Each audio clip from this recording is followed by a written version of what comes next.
എല്ലാ പ്രിയപ്പെട്ടവർക്കും യേശു ക്രിസ്തുവിൻ്റെ നാമത്തിൽ വന്ദനം. ഇന്ന് നമുക്ക് ദാനിയേൽ പ്രവചനം 7-ാം അധ്യായത്തിൽ നിന്ന് ചില വാക്യങ്ങളെക്കുറിച്ച് അല്പനേരം ചിന്തിക്കാം. യേശു ക്രിസ്തുവിൻ്റെ രാജത്വത്തെക്കുറിച്ച്, അവൻ രാജാവായി വരുന്നതിനെക്കുറിച്ച് പ്രവചന രൂപേണ ദാനിയേലിന് വെളിപ്പെടുത്തിയിരിക്കുന്ന ദൈവത്തിൻ്റെ ഒരു നിർണയം. ദാനിയേൽ പ്രവചനത്തിന് മറ്റ് ഉള്ള പ്രവചനങ്ങളിൽ നിന്നും വ്യത്യസ്തമായ ചില കാര്യങ്ങളാണ് നമുക്ക് ഗ്രഹിക്കാൻ കഴിയും. ഈ ഭൂമിയിൽ നിലവിൽ വരുന്ന ഭരണവ്യവസ്ഥിതികളെക്കുറിച്ചും സാമ്രാജ്യങ്ങളെക്കുറിച്ചും അതിൻ്റെ കാലത്തെയും അതിൻ്റെ നാശത്തെയും കുറിച്ച് ഒടുവിൽ യേശുക്രിസ്തുവിൻ്റെ രാജ്യം ഈ ഭൂമിയിൽ സ്ഥാപിക്കപ്പെടുന്ന കാലഘട്ടത്തെക്കുറിച്ച് ഒക്കെ വളരെ വിശദമായി പ്രവചന രൂപേണ ദൈവം ദാനിയേലിന് നൽകിയ ഒരുപാട് വെളിപ്പാടുകൾ നമുക്ക് ഇതിൽ നിന്ന് ഗ്രഹിക്കാൻ കഴിയും. അതിൽ ക്രിസ്തുവിൻ്റെ വരവിനെക്കുറിച്ചും വരവിൻ്റെ ഉദ്ദേശത്തെക്കുറിച്ചും രേഖപ്പെടുത്തിയിരിക്കുന്ന 2 വാക്യങ്ങൾ നമുക്ക് വായിക്കാം. ദാനിയേൽ പ്രവചനം 7-ന്റെ 13-ാം വാക്യവും 18-ാം വാക്യവും. 13-ാം വാക്യം. രാത്രി ദർശനങ്ങളിൽ മനുഷ്യപുത്രനോട് സദൃശനായ ഒരുത്തൻ ആകാശമേഘങ്ങളോടെ വരുന്നത് കണ്ടു. ഇവിടെ പറഞ്ഞിരിക്കുന്ന ദർശനത്തിൽ മനുഷ്യപുത്രനോട് സദൃശനായ ഒരുത്തൻ ആകാശമേഘങ്ങളോടെ വരുന്നത് കണ്ടു. നമ്മുടെ കർത്താവായ യേശുക്രിസ്തുവിൻ്റെ 2-ാം വരവിനെ കുറിച്ചുള്ള പ്രവചനമാണ്. ഭൂമിയിൽ നിന്റെ രാജ്യം വരണമേ എന്ന് പ്രാർത്ഥിക്കാൻ കർത്താവിൻ്റെ ശിഷ്യന്മാരെ പഠിപ്പിച്ചു. ആ രാജ്യം കർത്താവിൻ്റെ 2-ാം വരവിൽ സ്ഥാപിക്കുന്നതിന് വേണ്ടിയുള്ള വരവിനെ കുറിച്ചാണ് ഇവിടെ പറഞ്ഞത്. ആകാശമേഘങ്ങളോടെ വരുന്നു. ഈ വിശേഷണം യേശുക്രിസ്തു അദൃശ്യനായിട്ടാണ് വരുന്നത്. മാനുഷിക ദൃഷ്ടി കൊണ്ട് ദർശിക്കാവുന്ന വിധത്തിലല്ല. യേശുവിൻ്റെ ഭരണം ആരംഭിക്കുക വഴിയാണ് യേശു വന്നു എന്ന് നമുക്ക് മനസ്സിലാക്കാൻ കഴിയും. ഈ 18-ാം വാക്യം നമുക്കൊന്ന് വായിക്കാം. എന്നാൽ അത്യുന്നതനായവന്റെ വിശുദ്ധന്മാർ രാജത്വം പ്രാപിച്ച് എന്നേക്കും സദാകാലത്തേക്കും രാജത്വം അനുഭവിക്കും. അത്യുന്നതനായവന്റെ വിശുദ്ധന്മാർ രാജത്വം പ്രാപിച്ച് സദാകാലത്തേക്കും രാജത്വം അനുഭവിക്കും. ഇവിടെ അത്യുന്നതനായവന്റെ വിശുദ്ധന്മാർ എന്ന് പറഞ്ഞിരിക്കുന്നത് യേശുക്രിസ്തുവിന്റെ 1-ാം വരവിൽ തെരഞ്ഞെടുക്കപ്പെട്ട 12 അപ്പോസ്തലന്മാർ ഉൾപ്പെടുന്ന ക്രിസ്തുവിൻ്റെ സഭയെ സംബന്ധിച്ചാണ് വിശുദ്ധന്മാർ എന്ന് പറഞ്ഞു.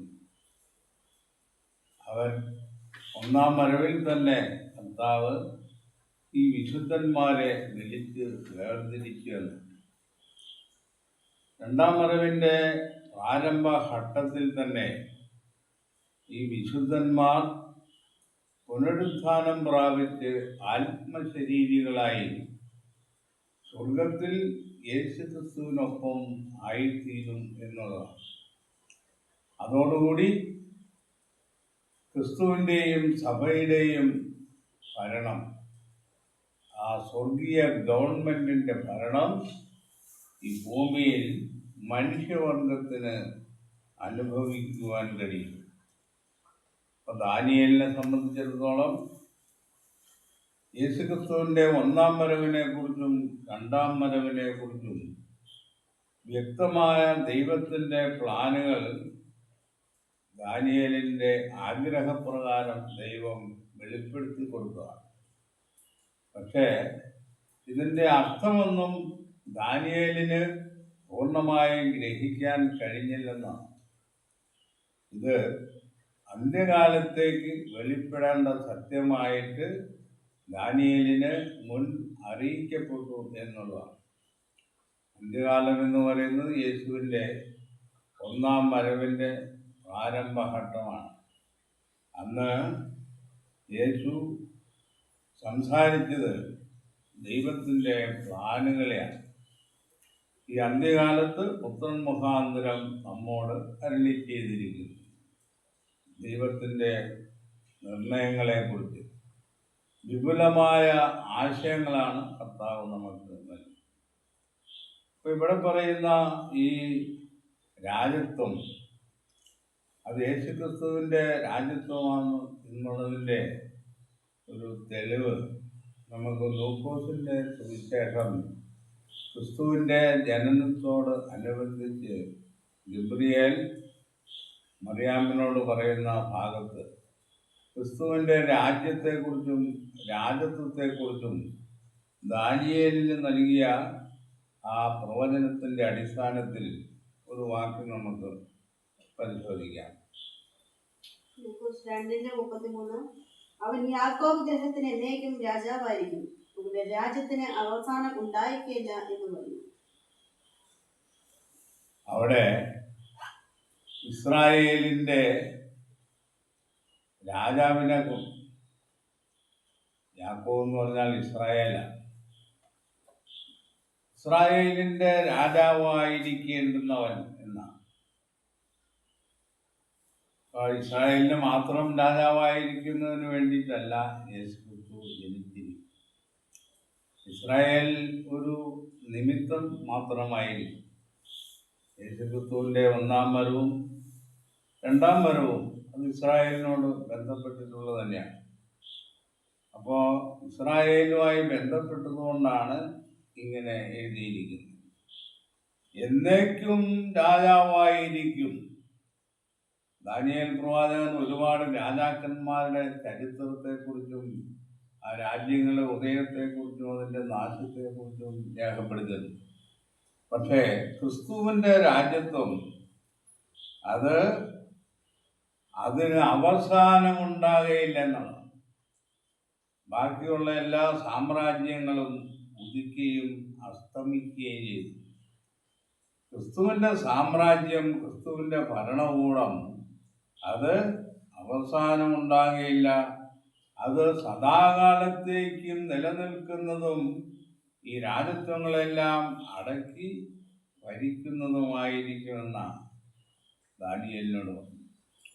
ഇതിൻ്റെ നിവൃത്തിയുടെ ഏറ്റവും ഒടുവിലത്തെ കാലഘട്ടത്തിൽ വന്നെത്തിയിരിക്കുന്ന ഈ തലമുറയിലാണ് നമ്മൾ ജീവിക്കുന്നത് എന്നുള്ള തിരിച്ചറിവ് ഈ രാജ്യം വളരെ വിദൂരമല്ല എന്ന് നമുക്ക് പ്രവചനങ്ങളുടെ നിവൃത്തിയിൽ കൂടെ മനസ്സിലാക്കാൻ കഴിയും.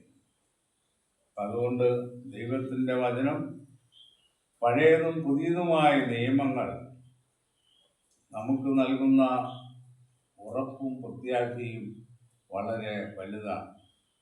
ദാനിയേൽ പ്രവചനത്തിലുള്ള മറ്റു പല വിഷയങ്ങളെക്കുറിച്ചും വളരെ ഗഹനമായി നമുക്ക് ഒന്നിനൊന്ന് ചിന്തിക്കാം എന്ന് പറഞ്ഞുകൊണ്ട് ഈ വിഷയം അവസാനിപ്പിക്കും.